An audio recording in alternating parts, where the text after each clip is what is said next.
But I think it was really because my previous experience was teaching with nothing, a stick in the sand. So if you have no materials, like I was literally laminating with tape. So you have no materials, you're creative, you figure stuff out. And my whole purpose is really helping families to connect with their kids deeply, but also showing that education is this fun, exciting experience. Welcome to the new series, Cocktails and Conversation with Kat and Nat. And we've decided to bring you all of these conversations with people that we like to have, where there's a little bit of wisdom, always hilarity and hilaria. Yes. Some famous, some just cool, some drink, some don't drink, but there's always a conversation. Cheers, join us.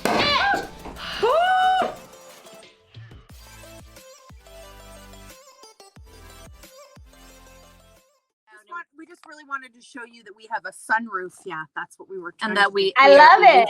I'm jealous. So I'm gonna give you a quick intro, and then I want you to intro, because I found you on Instagram. Gotta love Instagram, the beautiful gram that connects us all over the world. I was in awe of your teaching and your philosophies and your tips, and I was like, the world needs to know you. You need to be the global teacher of everything. You. So if you could and then we talked on Instagram, and you gave me some of your story, and I was like, pardon? So you can tell our moms out there who you are and what you do and how you ended up. You're in Thailand, right? I'm in Malaysia. And how you ended up there. Yeah, so I'm Gahmya Drummond-Bey. I'm a global curriculum designer, global teacher. And basically, my story started right after university. I wanted to be a doctor. And suddenly I froze right when it was time to graduate and thought, oh my goodness, really 8+ more years of studying before I actually feel like I'm of value, like important or doing anything, you know?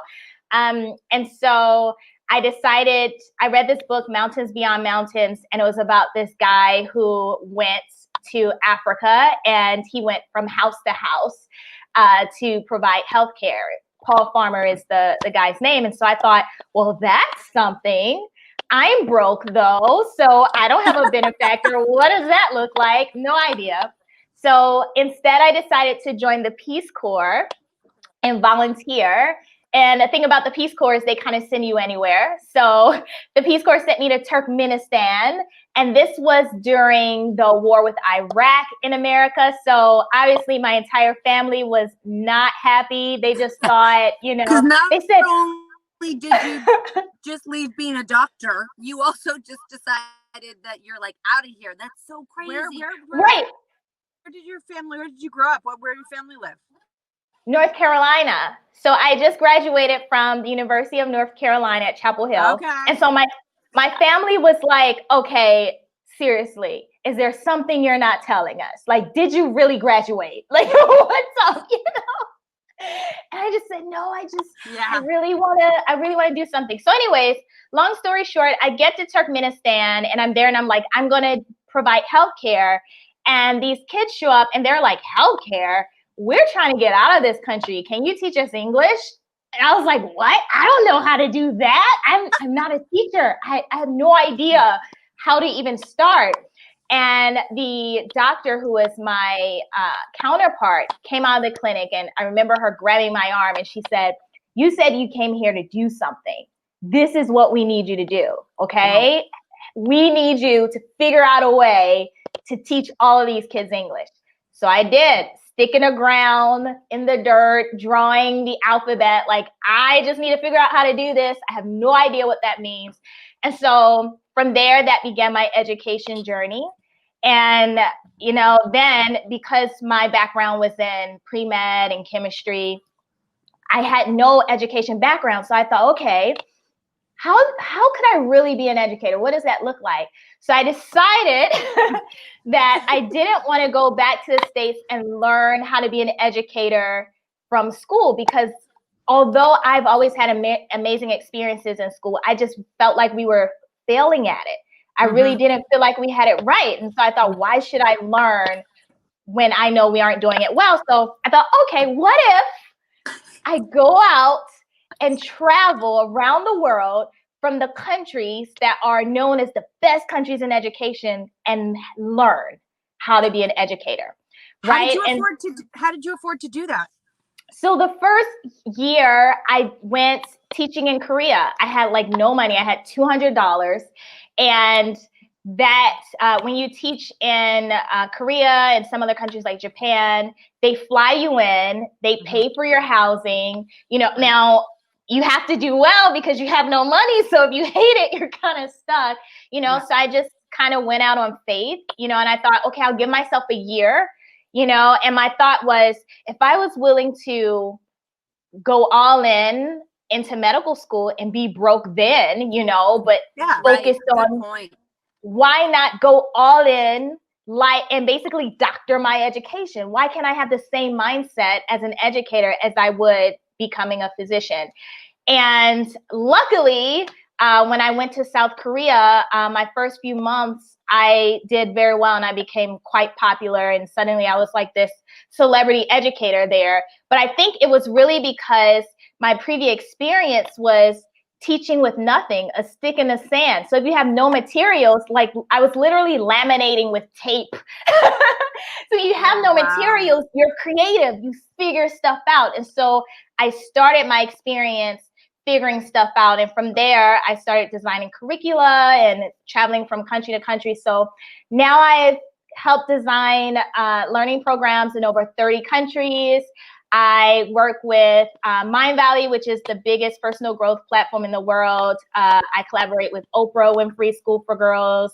I do a lot of different behind the scenes programs for kids. And my whole purpose is really helping families to connect with their kids deeply, but also showing that education is this fun, exciting experience. And what I've noticed from teaching all over the world is that kids and young people can do way more than we think they can. And we're often the ones holding them back by telling them what we think they can do and what we think is possible and setting our own boundaries. So that's a bit about my story. I need to ask you one question that everyone wants to know. What are the best like the leaders in education in which countries? Because I know you said Korea, but like, is there what makes them so unique that I'm like dying to know why they're so ahead of us? Well, they were then, but the thing that I've found was that there are extreme pros and extreme cons in every country. So there's no place where I would say this is the best place. So for example, Korea, I love how they really have such a deep respect for education. So kids grow up loving and wanting to learn. However, when they reach a certain level, when they're high school students, the pressure is just tremendous. So the suicide rate is also extremely high, So academics is great, but the emotional health is not. And the idea of taking care of one's social emotional learning is pretty much non-existent there. I love some of the open classroom techniques in Finland and also in Singapore. I think those are amazing. I love what I've seen happen there. However, is open like outside or just it's like one room? It's more open as in the curriculum. So it's more like experiential based. The students have more of a leadership role. But what you're talking about being outside, the best school I've ever seen is the Green School in Bali, Indonesia. And it is completely outdoors. The kids play with bamboo. When I went there, the teachers welcomed the kids with drums and singing. Absolutely amazing if you really want your child to have that barefoot, connected with nature type of experience. When you were saying before that like education can be really fun and exciting, and learning is fun. We just know that if you're interested in what you're learning, it can really be fun. And it's so sad to like see the kids that are like, I don't want to go back to school because they have to sit in this classroom and do this like this outdated curriculum that is honestly, and I can see it 100%. It's boring.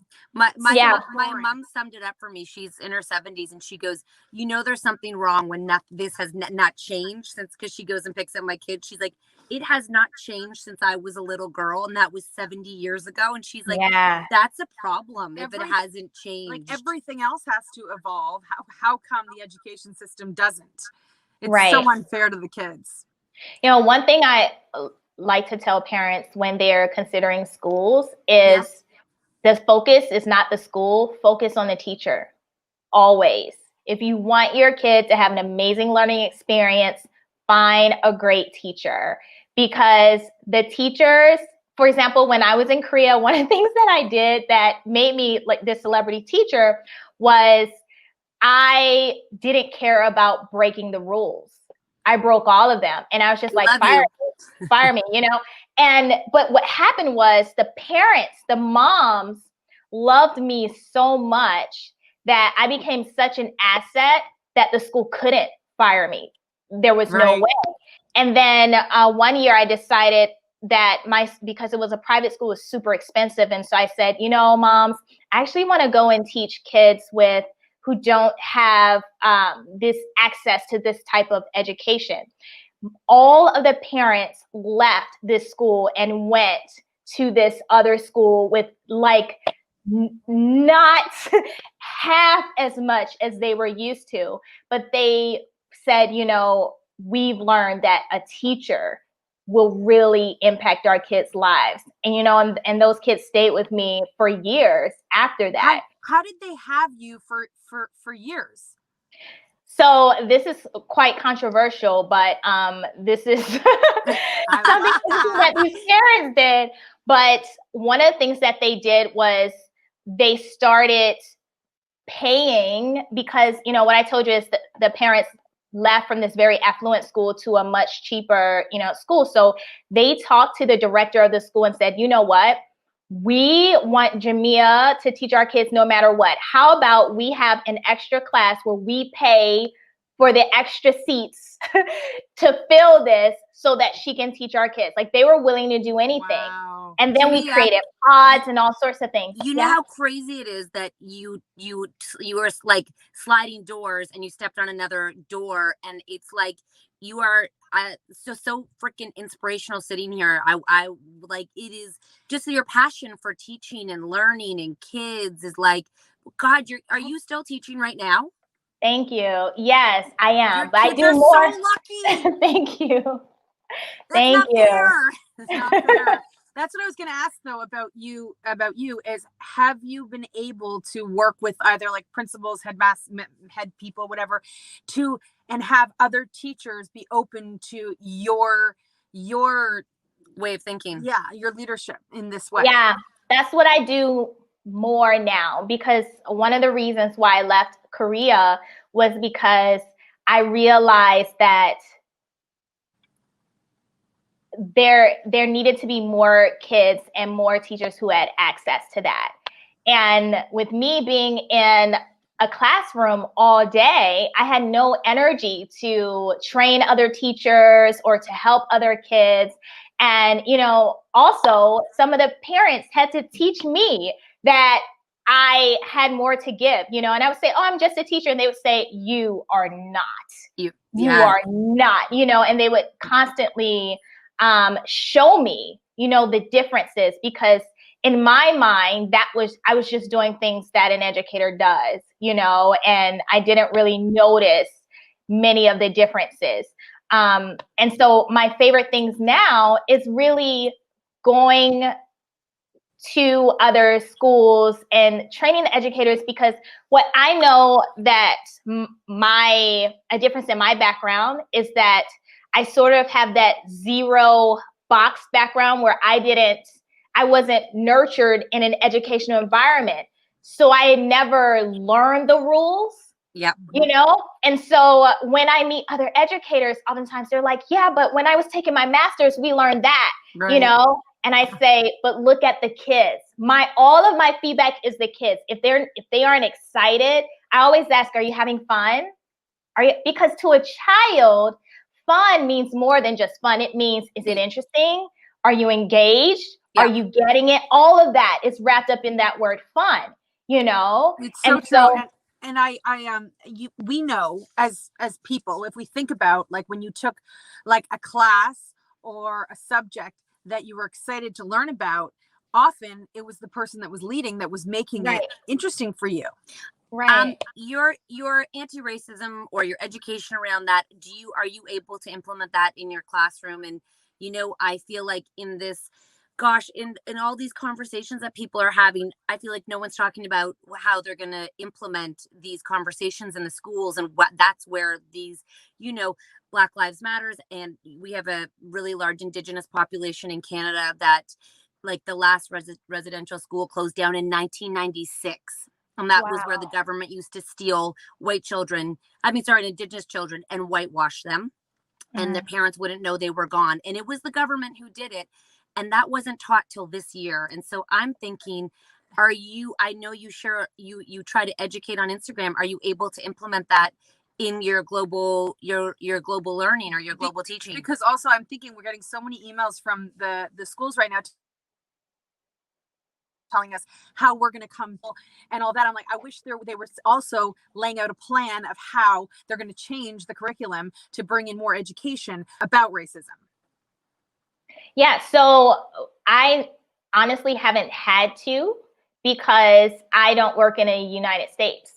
So it's sort of different, and the curriculum that my students learn is never based on US or, right. And it's all what I create. So I always design my own books, everything, which I did the first year I wasn't supposed to. And crazy story. So everything is a crazy story, and we freaking love it. Just so you know, it's like you're giving us so much energy because we are a crazy story. She's like, crazy story. I broke the rules again. Yeah, we love it. Okay, let's hear the crazy story. So crazy story. My first year teaching, we had all of these books that were tailored after what American kids were learning. And my students were just like, oh, we don't like this. And I thought, okay, this has to end. So I started making my own books, right? And because I'm African-American myself, obviously when I make my own books, I'm going to include diversity and inclusion. And also, it's very important for me, whoever I'm teaching, that they are reflected into the learning. So I didn't have Cinderella. I had Korean princesses, Konji and Patji, so that they would see themselves, because also Asian students would sometimes play around with blonde hair and blue eyes. And I would say, but, is that you? So making sure that they were reflected. So anyways, my students started having these crazy test scores, like beyond what they were expected to have. So I thought that I was already teaching the top students in the school. But what I found out was that they hadn't tested in as the top students. They tested in as the lower students, but they were now testing as the highest students in the school. So their parents complained, and the parents of the other students of the similar age complained, well, how is that class testing higher than my kid, and my kids, are supposed to be the highest. So the other teachers were being fired. And I found out, and I said, wait, why are you being fired? And they said, well, we aren't making the test scores or something because of your kids. And I remember just having to confess and saying, oh my goodness, these are the books that we're really using. I'm so sorry. We don't even use the school's books, and just revealing what was actually happening. And that's how I initially became a curriculum designer, because the school said, okay, you need to design a curriculum for everyone because this is insane.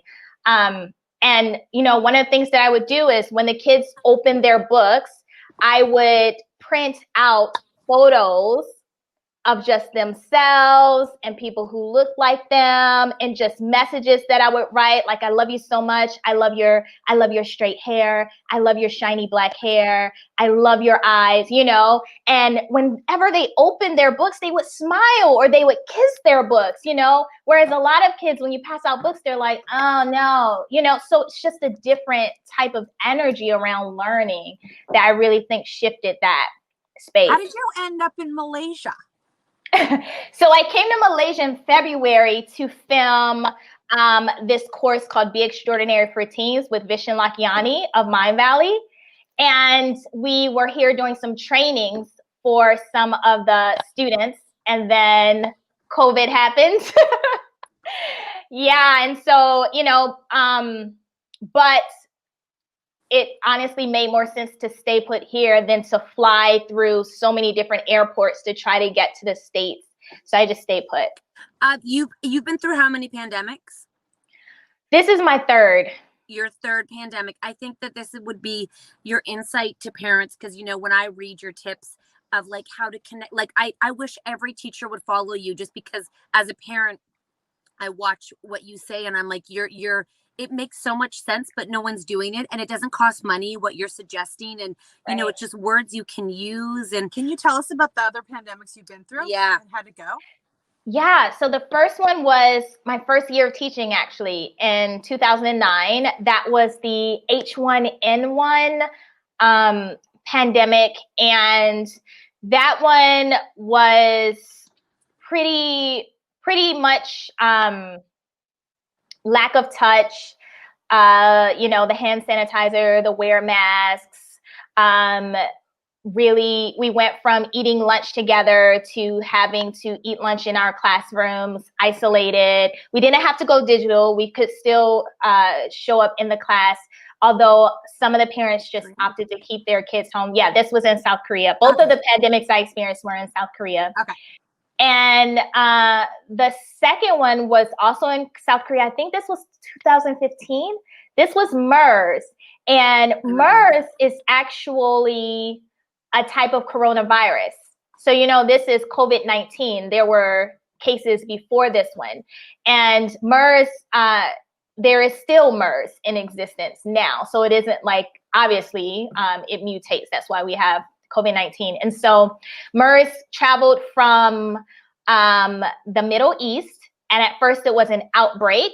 And then it became a pandemic when it transfers from one country to another country. That's what makes it a pandemic, when it's in multiple countries. And so when MERS came, that one was a bit scarier, but still not as a shock to me because I had experienced one before. So I kind of knew the routine a bit. But this one was more of people had fear of one another. I noticed in public transportation, if someone coughed, everyone would get off the subway or everyone would get off the bus or something like that. And so it was during that pandemic that I really had to put a lot of energy into the mindset of my students and making sure that they felt happy and comfortable, because they were just receiving a lot of fear-based conversations at home. So are you watching COVID and being like, what the, like, are we doing okay over here or no? Like, do you know what I mean? Because you've watched this a few times. Right. Are you just like? I'm just like, why don't people wear the mask? I just think the mindset is just kind of, you know, okay, here's what I think about it. You know, experiencing pandemics in Asia, we were able to shut things down a lot faster, even where I am in Malaysia right now. In Malaysia, everything's completely open again, but that's because the society is more of a communal society. So I do something for you, even if I'm okay. We were asking someone that is Chinese, like, do people wear more masks in China and all of that? She goes, yeah, they always do. And we were like, why do you think that is? And she said, because we're a culture of worrying about other people and taking care of other people. So they understand the concept that it's not about them, it's about everybody else. Yeah. Yeah, even at lunch, which, coming from America, being a teacher in Asia, the first 2 years, there was so much unlearning just culturally for me as an American of who I thought I was supposed to be. And I really think that just shifted me as a person. So even the idea of skinship. So for example, in America, as an educator or someone who works with kids, you have to be quite careful. You don't want to touch them too much. You don't want to embrace, However, in Asia, in Korea, there's something called skinship, and it's skin and friendship. And skinship is one of the main things that we're taught as any type of leader, not only with kids, but especially with kids. And so with skinship, that means when I walk by my student, I need to touch them in some way. I need to rub their backs. I need to hug them. I need to kiss their cheeks. Could you imagine they're kissing, And so when I got to Korea, the parents, would say, Gahmya, you're school mom. I'm home mom. My daughter, my son knows me too, because I didn't see myself as just a teacher. I saw it as like teacherhood, like parenthood. And so I would look at my students like, oh, are you hungry? I'll get you breakfast. Let's all take a break and let's have breakfast together before class starts. And so the parents also knew that their child was completely taken care of. I'm like, and so that just really also created this bond between the moms and I. And I say moms and not dads, not basically for gender, but in a lot of these spaces, the moms are the managers of education. And so in this place too. So the place you're talking right now, there's no, everyone's like, thank you. What you're saying touches me so deeply. My daughter, she's 5 going into SK, and last year she was so afraid to ask the teacher where the bathroom was or how to go. She peed her pants, and she sat in it all day because she was too scared. The teacher was lovely, but it wasn't like she felt comfortable enough to go ask her teacher mom. If it was someone like what you're saying, she could have comfortably gone up, but she sat in it all day. No one noticed. No one said anything because there's 30 kids in the classroom. And I got her home and I was like, oh, you poor baby, you're freezing and cold and you smell, And then this year with the masks, they all have to wear masks back to school. And she's really struggling with how do I eat? No one's told them, right? What does it look like? How do I go to the bathroom? Like just little things that you can do at home so easily. And I think what you're saying is this is what we need right now, especially in the schools, is this permission to let teachers be humans, not just drive a curriculum out of a book, and connect with the kids right now. And I wonder when we go back, if any of the teachers, it's going to be so stressful for them. And like, I don't envy their situation in a lot of cases, but I wonder if they're going to some of them are going to sort of look inside and find more compassion, because also they're going to know that the kids can't see their faces and that they're going to have to, I wonder if there's going to be a bit of a shift in the coldness that some of the teachers have had before. Did you find the mask a barrier with connection when you were teaching your kids during the pandemic? Oh yeah, it was very difficult for us in the beginning. So it became a big focus for me to connect with them.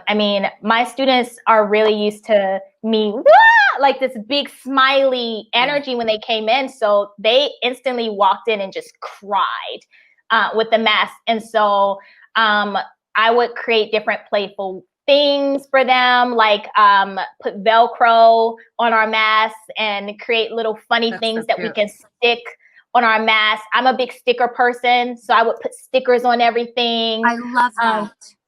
Just to create that energy. But I also want to pick a different sticker for each day and decorate their mask. Exactly. For the day. Oh my God. I love the Velcro too, different faces, like Mr. Potato Head. Mr. Potato Head, exactly. Mustache, lips, and also for different feelings. So for example, for your daughter, if I had a student who was shyer or a newer student, and I always give extra love to newer students because my classes tend to be very bonded. And so oftentimes I'll notice when newer students come in, they think there's no room for them in that family, you know?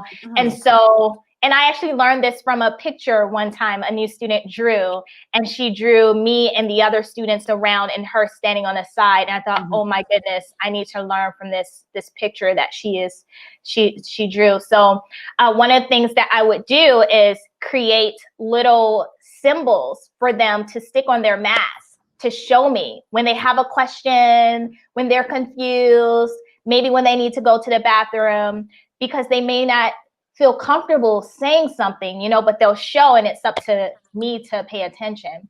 Oh my! Do you? I think I'm flying to Malaysia. I know. We're sending our kids. Our 7 kids. And whatever grade or age you're teaching, our kids will just fit in there. If it's kindergarten, all of them will fit in there.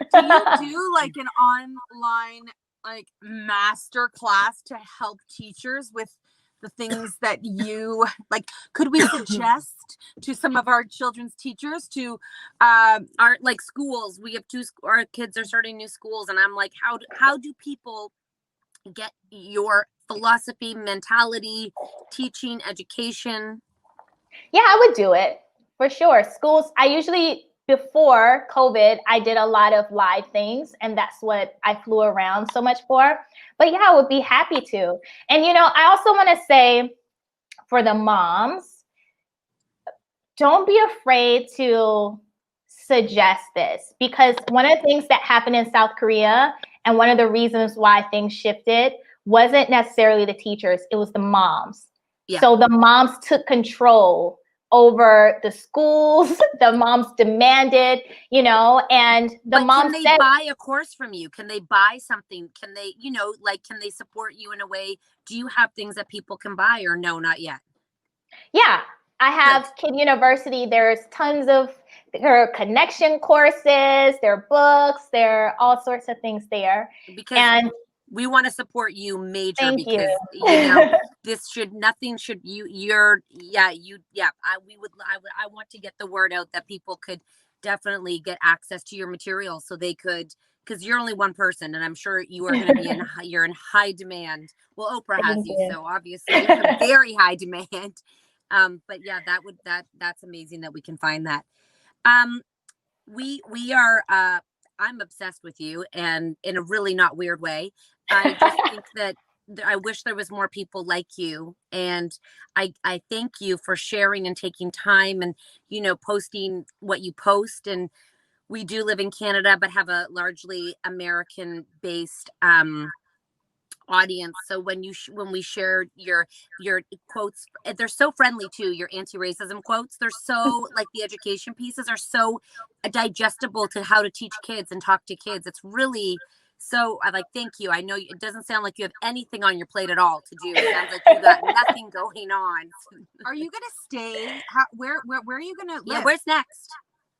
I don't know. Actually, I was just thinking about that. I did a poll asking people where to live. You know, there's a weird thing now with me, because I've lived so many places.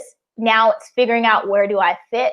You know, what feels right? If I move back to the States, what state fits for me? You know, it's super weird now for me culturally as well. And also because of what I do, I thrive around being in spaces where I can be around as many kids as possible. I have to be. I have to play. That's probably not enough, right? Canada is a very lovely, lovely country. Toronto specifically.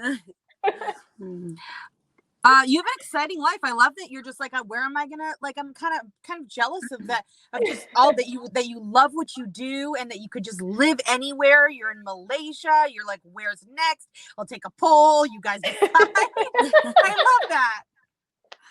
You are such a breath of fresh air. You have, your face just screams sunshine, and we love everything you're doing. I just wish that, you know, there was a million of you, but I guess if you continue to get into people's Instagram and any way that they can find you. Where can our audience, our moms, find you?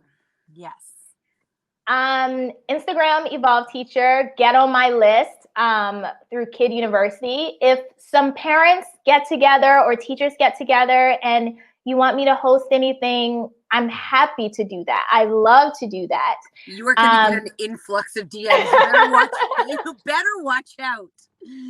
I really wondered when I was doing all of this and traveling so much, I thought, when is going to be the time when I will have an opportunity to give something back to my own country, like North America, my own, where I'm from.